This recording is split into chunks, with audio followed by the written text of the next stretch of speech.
Bienvenue frères et sœurs à l'émission Lecture biblique.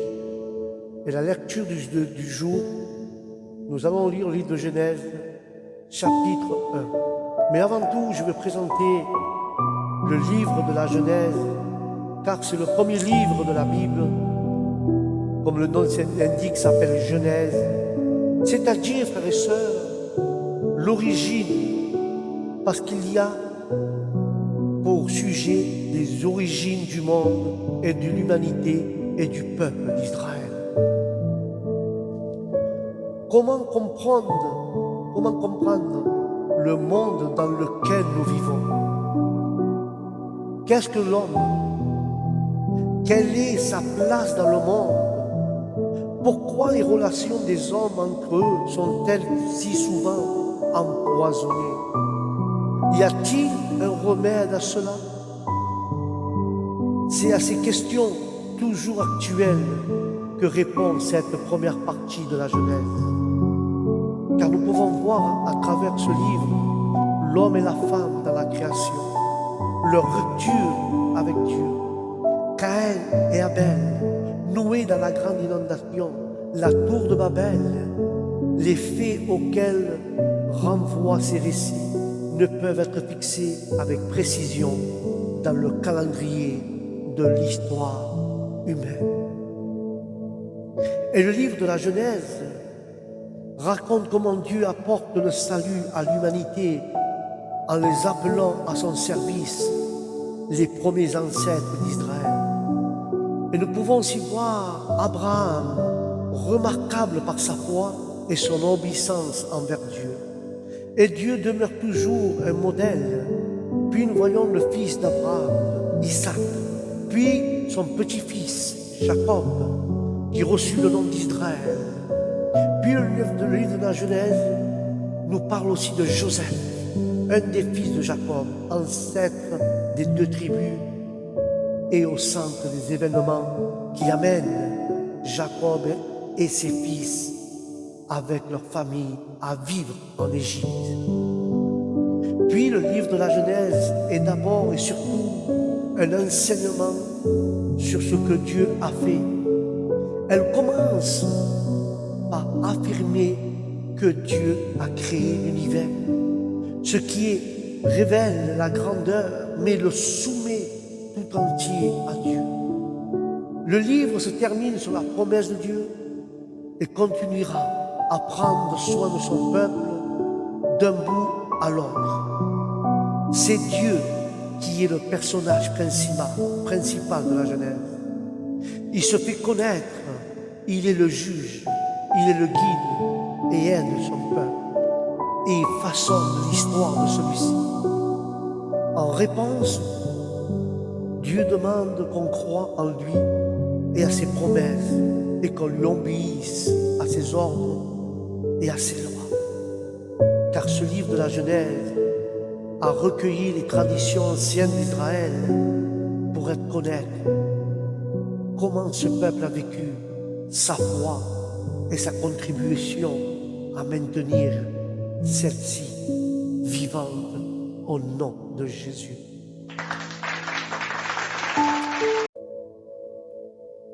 Et nous allons lire le premier chapitre de Genèse, au chapitre 1. Et nous allons voir au commencement que Dieu a créé l'univers et l'humanité.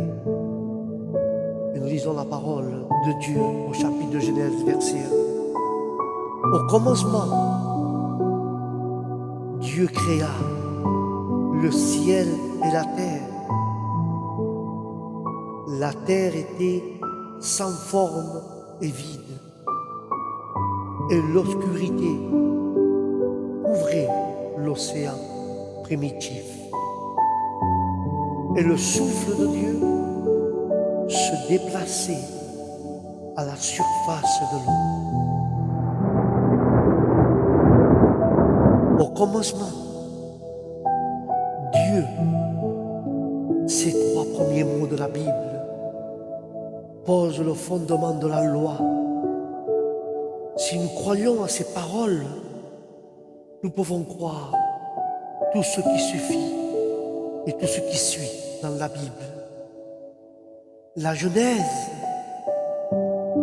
fournit le seul récit de la création qui à la fois fasse autorité, soit d'une richesse inépuisable et demeure compréhensible à des personnes de tout âge et de tous les siècles. Au milieu et au lieu de chercher à prouver l'existence de Dieu, ce récit se contente de l'affirmer. La Bible a un nom particulier pour ceux qui choisissent de nier l'existence de Dieu. Ceux qui ne croient pas et nient l'existence de Dieu, on les appelle les insensés. Même que le récit biblique commence par Dieu, de même Dieu devrait occuper la première place dans notre vie. Parmi plusieurs interprétations de ce récit de la création proposée par ceux qui croient à son inspiration, celle appelle à reconstitutionner et prétend d'une grande catastrophe eut lieu entre le premier et le deuxième verset. Peut-être lors de la chute du diable de Satan, cette catastrophe aurait rendu informe et vide cette terre. Mais la création originelle est parfaite, car la création d'origine est parfaite de Dieu, puisque Dieu n'a pas créé la terre pour qu'elle soit déserte et vide. Seul un cataclysme puissant saurait expliquer le chaos. Les partisans de cette interprétation soutiennent que le mot traduit ici par « été » pourrait aussi se traduire par « été devenu ». Ainsi, la terre était devenue informe, et vide, car l'Esprit de Dieu se mouvait au-dessus des eaux. En vue des formidables actes de création ou de recréation à suivre, les versets suivants décrivent les 6 jours de la création qui préparèrent la terre à la venue de l'homme.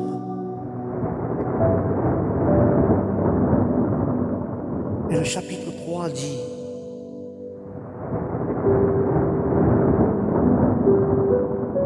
alors Dieu dit que la lumière paraisse, et la lumière apparut.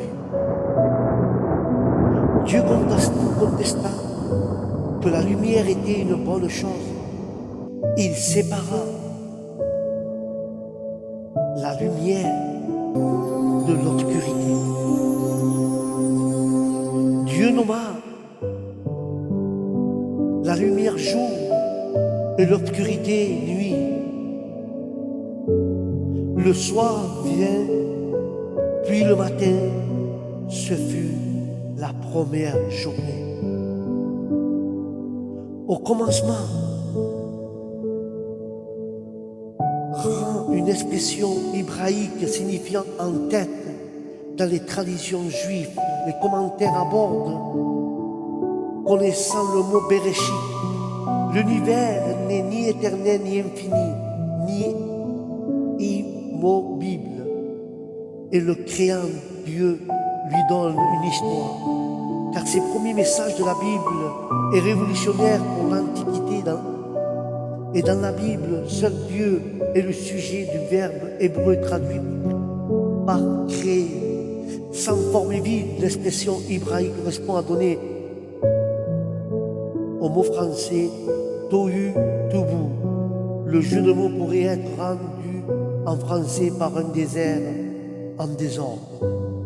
Et là, nous voyons le début de l'évangile de Jean fait référence au premier mot de la Bible. Dieu a créé par sa parole, car la parole de Dieu appelle tout à l'existence avec le double sens de nommer et de convoquer. Toute son œuvre consiste à faire l'existence, à séparer et à unir.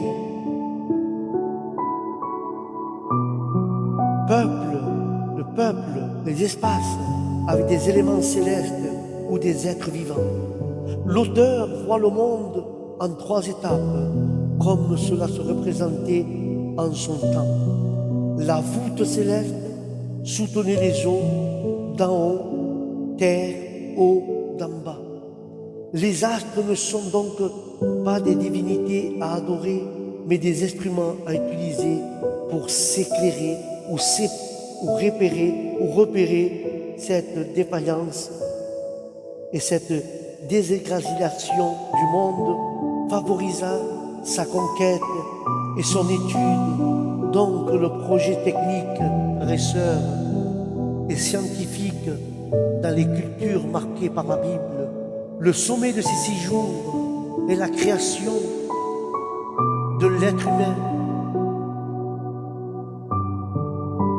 mâle et femelle créés à l'image de Dieu. Il faut voir ici un chant poétique rythmé par les 6 paroles de Dieu. Les 6 paroles vont surgir à la création en 6 étapes, rythmées par le refrain, le soir vint, puis le matin. Sa toute création passe de la nuit vers le jour. Il est dit que toutes les créations, qu'elles sont très bonnes, quelle optimiste, cette création s'épanouit dans un 7e jour qui semble ne pas avoir de fin, ou un jour où Dieu se repose. Le premier jour, Dieu ordonna que la lumière luise au sein des ténèbres et établit le cycle du jour et de la nuit. Il ne faut pas confondre cet acte avec l'établissement du soleil et de la lune et des étoiles, que cela se passe le 4e jour. Mais nous voyons que l'apôtre Paul parle dans le livre des Corinthiens. Paul parle et établit une parallèle entre la séparation originelle de la lumière avec les ténèbres et la conversion d'un péché.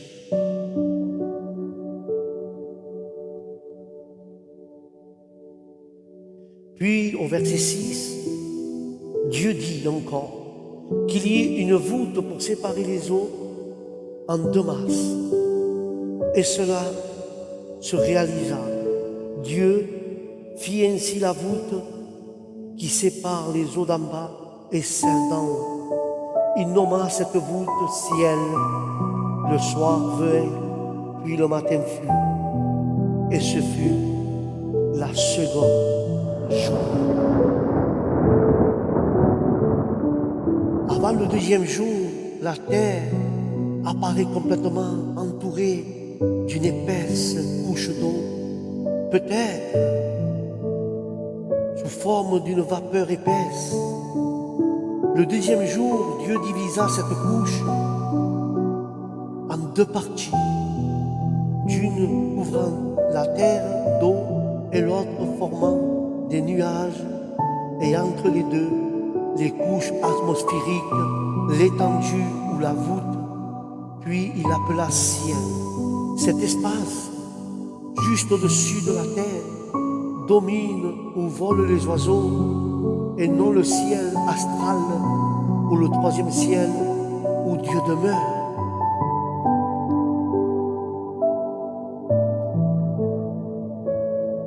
Puis au verset 9, Dieu dit encore que les eaux qui sont en dessous du ciel se rassemblent à un lieu unique pour que le contienne paraisse, et cela se réalisa. Dieu nomma le continent terre et la masse des eaux mer. Il constata qu'ils étaient une bonne chose. Et Dieu dit alors que la terre produise de la végétation, des herbes produisent leurs semences et des arbres fruitiers. Chaque espèce portera et porte ses propres graines, et cela se réalisa.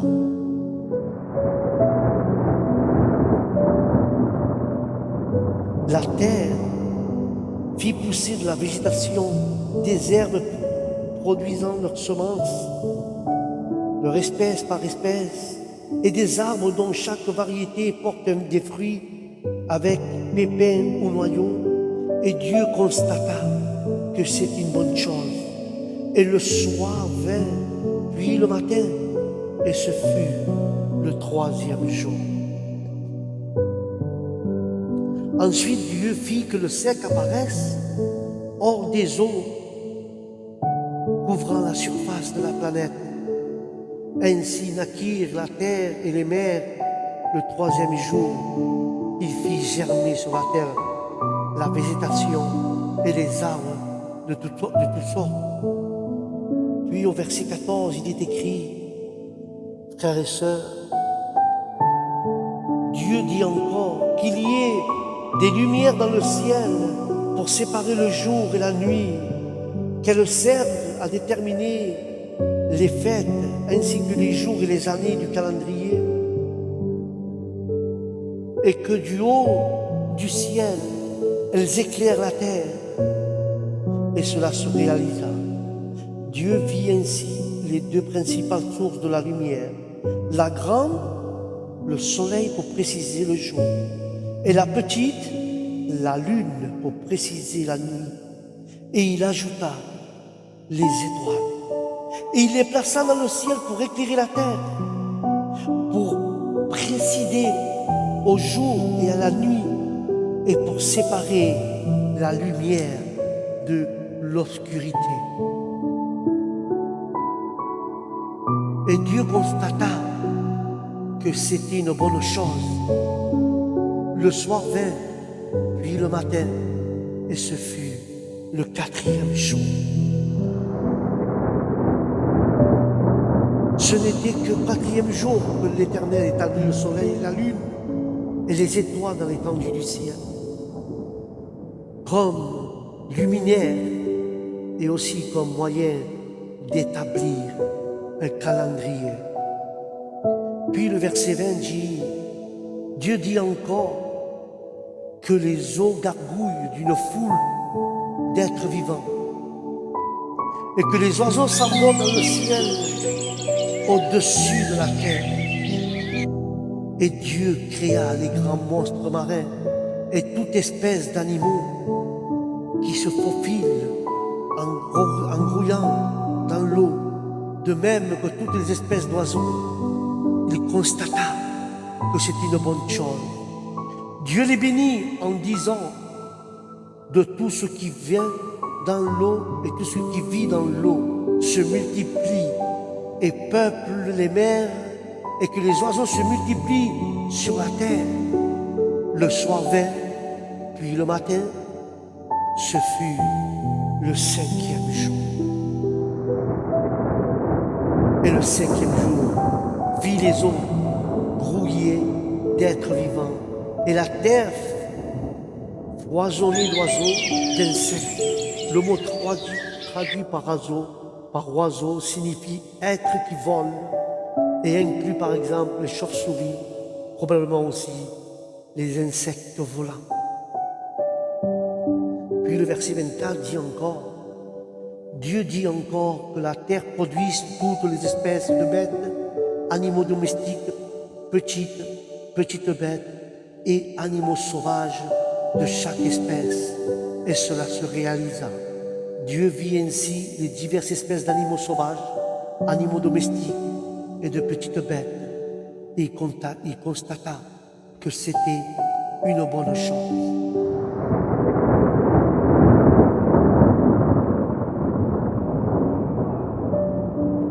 Cinquième jour. Et nous voyons le sixième jour que Dieu créa d'abord les animaux et les reptiles. La loi gouvernant la reproduction est mentionnée à maintes reprises par des mots selon leur espèce. Des faits importants, des variations considérables existent à l'intérieur des espèces biologiques, mais aucune espèce ne se transforme en une autre. Et au verset 26, Dieu dira ainsi,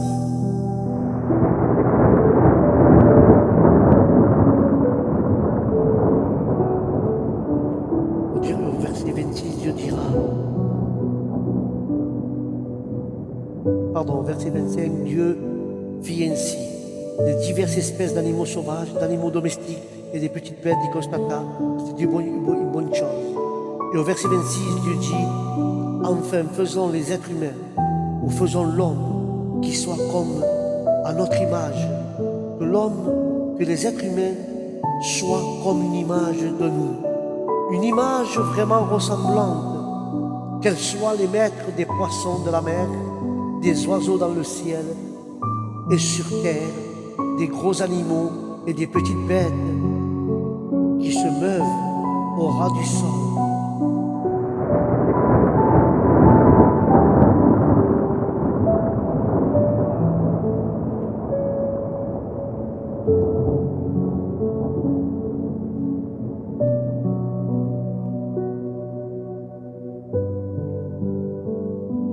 Et Dieu créa les êtres humains comme une image de lui-même. Il les créa hommes et femmes.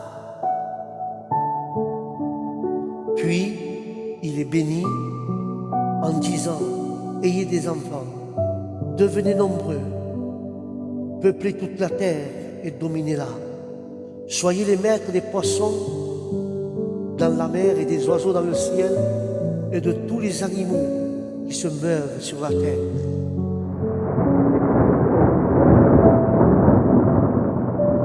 L'apogée de l'œuvre de Dieu fut la création de l'homme à son image et selon sa ressemblance.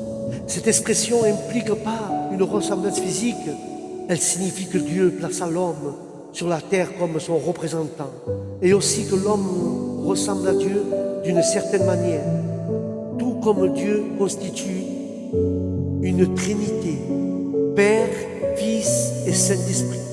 L'homme possède une nature tripartie, corps, âme et esprit. Comme Dieu, l'homme possède l'intelligence à un sens moral, la capacité de communiquer avec autrui et une autre nature émotionnelle et transcende l'instinct. Par contraste avec les animaux, l'homme est capable d'adorer, de communiquer clairement et de transformer. Le verset 26 comporte une allusion ou même une référence de la Trinité. Puis Dieu, Elohim, en hébreu ce nombre et au pluriel, dit en hébreu ce verbe qui est au singulier, faisons. Ce verbe est au pluriel. Faisons l'homme à notre image. La Bible attribue l'origine des sexes à un acte créateur de Dieu.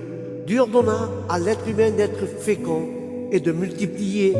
La théorie de l'évolution n'a jamais été capable d'expliquer l'origine des sexes. Dieu chargea l'homme à assujettir la création et de dominer sur elle, c'est-à-dire de la gérer et non de l'exploiter.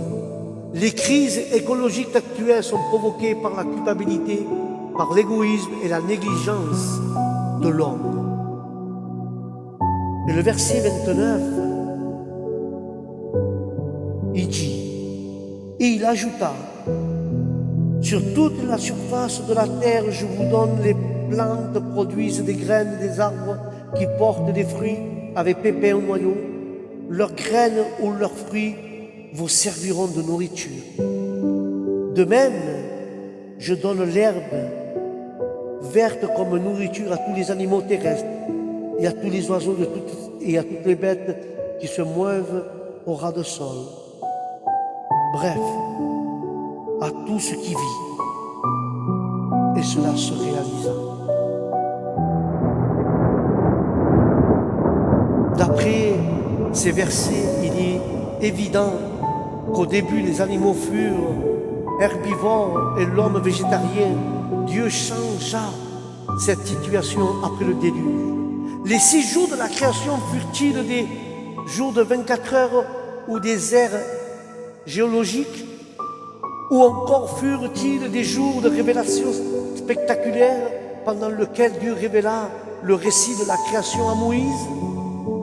Aucune preuve scientifique n'a jamais été réfutée le concept que les jours de la création furent des jours solaires.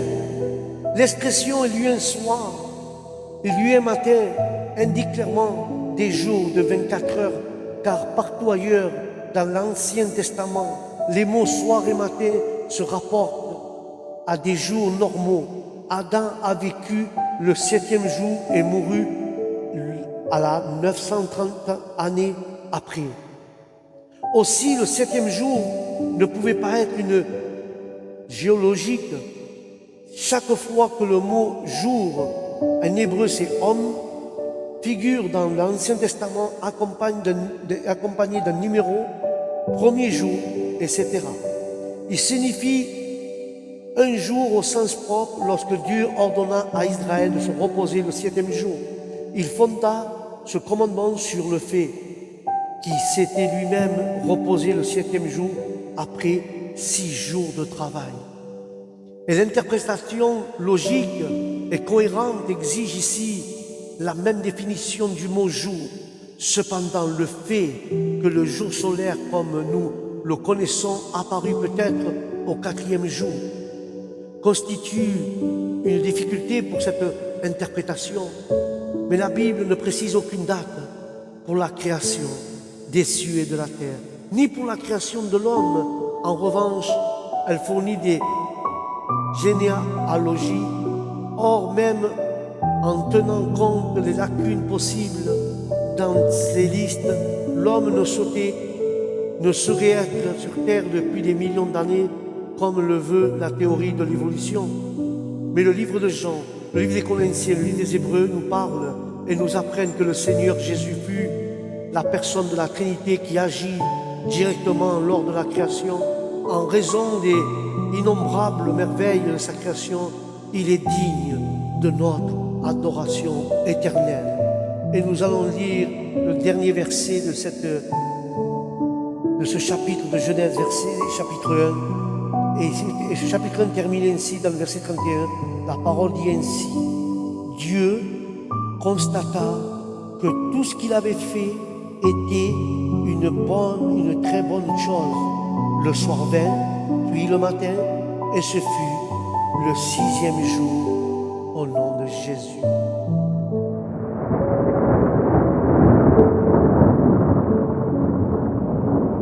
À la fin de ces 6 jours de la création, Dieu vit tout ce qui était fait. Dieu vit tout ce qu'il avait fait, et voici, tout cela était très bon. Amen et amen. Voilà, mes chers frères, mes chères sœurs, la lecture du jour, c'était sur le livre de Genèse, chapitre 1. Et la prochaine lecture du jour sera sur toujours le livre de Genèse. Et nous attaquerons le chapitre 2 et nous parlerons du jardin de l'Éden. Amen. Sur ce, frères et sœurs, que Dieu vous bénisse, que la paix de Dieu soit dans votre âme et dans votre esprit. Et je vous dis à la prochaine lecture biblique. Shalom. Que Dieu vous bénisse à tous. Amen.